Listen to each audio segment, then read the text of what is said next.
புதுக்கோட்டையைச் சேர்ந்த ஓவியர்கள் 2 பேர் விதவிதமான பொருட்களில் ஓவியங்கள் வரைந்து வருகின்றனர். அவர்கள் குறித்த ஒரு செய்தி தொகுப்பை இப்போது பார்ப்போம்.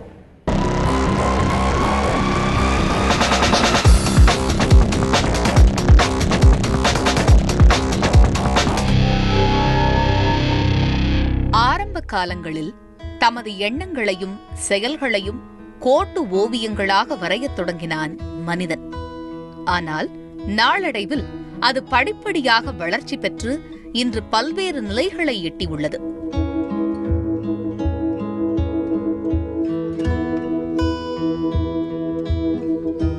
உலக அளவில் புகழ்பெற்ற லியோனார்டோ டா வின்சி, ரவிவர்மா உள்ளிட்ட ஓவியர்கள் தங்கள் ஓவியங்களின் மூலம் இன்றும் மக்களின் மனதில் நிலைத்து நிற்கின்றனர்.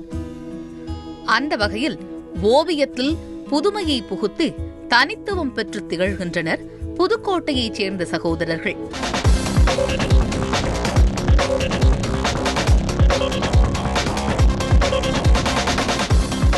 புதுக்கோட்டையைச் சேர்ந்த ஐயப்பா, ராஜப்பா என்ற 2 ஓவியர்களின் கைவண்ணமும் அந்த பகுதியில் மிகவும் பிரசித்தம். இருவரும் புகழ்பெற்ற ஓவியங்களுக்கு சவால் விடும் வகையில் கத்தி உள்ளிட்ட பொருட்களை கொண்டு ஓவியங்களை உருவாக்கி வருகின்றனர்.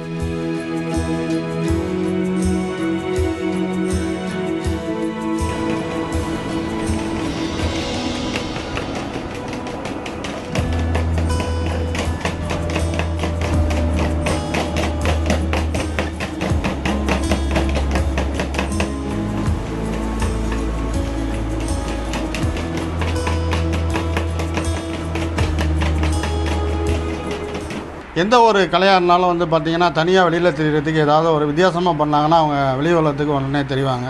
அது மாதிரி பார்த்தீங்கன்னா என்னுடைய நோக்கம் பார்த்தீங்கன்னா சமையலறைக்கு யூஸ் பண்ணுற கத்தியை வச்சு ஓவியம் பண்ணியிருக்கேன். அதாவது கிச்சனுக்கு காய்கறி யூஸ் பண்ணுற கத்தியை வச்சு படம் வரலையான்னு ஒரு தன்னம்பிக்கை ஏற்படுத்தி அந்த மாதிரி ஒரு ஓவியத்தை இது வரைக்கும் நான் பண்ணிக்கிட்டு வரேன். நிறைய மாவட்ட மாநில விருதுகள்லாம் நிறையா வாங்கியிருக்கிறேன். இந்த கலை என்னோட போகக்கூடாதுன்னு பார்த்தீங்கன்னா ஒவ்வொரு பள்ளியாக போய் நான் இந்த காலாண்டு, அரையாண்டு, முழாண்டு லீவில் எல்லாம் போய் பயிற்சியை போய் இலவசமாக தான் நான் போய் எடுக்கிறேன்.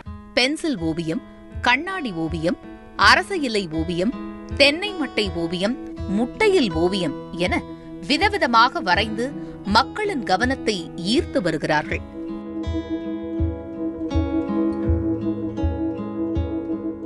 கலைகளை அதன் தன்மை குறையாமல் மக்களிடம் கொண்டு சேர்க்க வேண்டும் என்பதே இவர்களின் விருப்பம். ஓவியம் பார்த்தீங்கன்னா பல வகையில் சொல்லலாம்.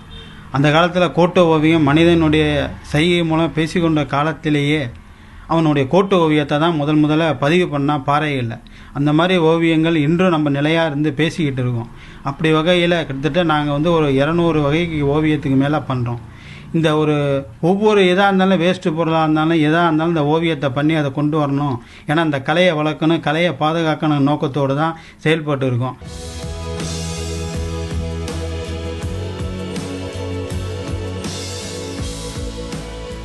இந்த கலைகளை மாணவர்களிடம் கொண்டு சேர்க்கும் முயற்சியிலும் இவர்கள் ஈடுபட்டு வருகின்றனர். இவர்களை போன்றவர்களை ஊக்குவிக்க அரசு முன்வர வேண்டும் என்பதே ஓவிய பிரியர்களின் எதிர்பார்ப்பாக உள்ளது.